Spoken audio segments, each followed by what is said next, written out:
ಪ್ರೀತಿಯ ನನ್ನ ಎಲ್ಲ ವೀಕ್ಷಕರಿಗೆ ವಿವಿಧ್ 1563 ಚಾನಲ್ಗೆ ಸ್ವಾಗತ.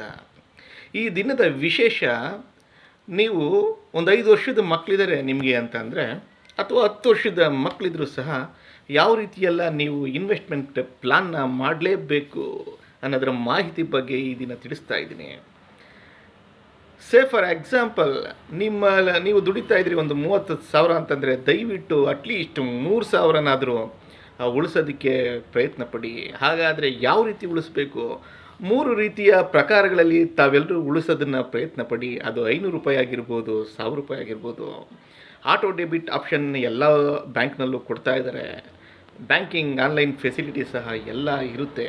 ಪ್ರಿಯ ಸ್ನೇಹಿತರೆ, 3 ವಿಭಾಗಗಳಲ್ಲಿ ನೀವು 3 ಭಾಗಗಳಾಗಿ ದಯವಿಟ್ಟು ಇನ್ವೆಸ್ಟ್ಮೆಂಟ್ ಪ್ಲಾನ್ನ 500 ರೂಪಾಯಿಂದ ಹಿಡಿದು 1,000 ಇರ್ಬೋದು, 2,000 ಇರ್ಬೋದು, 5,000ವರೆಗೂ ನೀವು ಈಗಲಿಂದಲೇ ಪ್ಲಾನ್ ಮಾಡಲಿಕ್ಕೆ ಪ್ರಯತ್ನ ಪಡಿ. ನಿಮ್ಮ ಮಕ್ಕಳು ಒಂದು 20 ವರ್ಷ ಆಗೋದ್ರೊಳಗಡೆ ಆ ಹಣ ಲಕ್ಷಾಂತರ ರೂಪಾಯಿಯಾಗಿ ಬೆಳೆದಿರ್ತದೆ. ವರ್ಷಕ್ಕೆ ಮಿನಿಮಮ್ 15ರಿಂದ 20% ರಿಟರ್ನ್ ಕೊಡ್ತದೆ.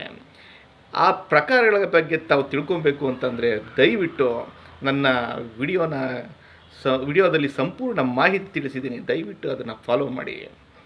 ಆ ಪ್ರಕಾರಗಳು ಯಾವುದಪ್ಪ ಅಂತಂದರೆ, ಮೊದಲನೇದಾಗಿ ಮ್ಯೂಚುವಲ್ ಫಂಡ್. ಸಿಪ್ ಮುಖಾಂತರ 500 ರೂಪಾಯಿಂದನೂ ಸಹ 100 ರೂಪಾಯಿಂದನೂ ಸಹ ಮಾಡಬಹುದು. ಮಿನಿಮಮ್ 500 ರೂಪಾಯಿ ಮಾಡೋದು ತುಂಬ ಒಳ್ಳೆಯದಿರುತ್ತೆ. ಅದೇ ರೀತಿ ಆರ್ ಡಿ.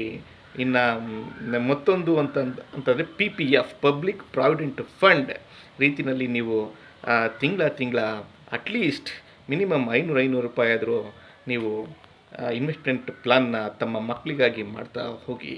ಇದರ ಸಂಪೂರ್ಣ ಮಾಹಿತಿ ದಯವಿಟ್ಟು ವಿಡಿಯೋದಲ್ಲಿ ನೋಡಿ.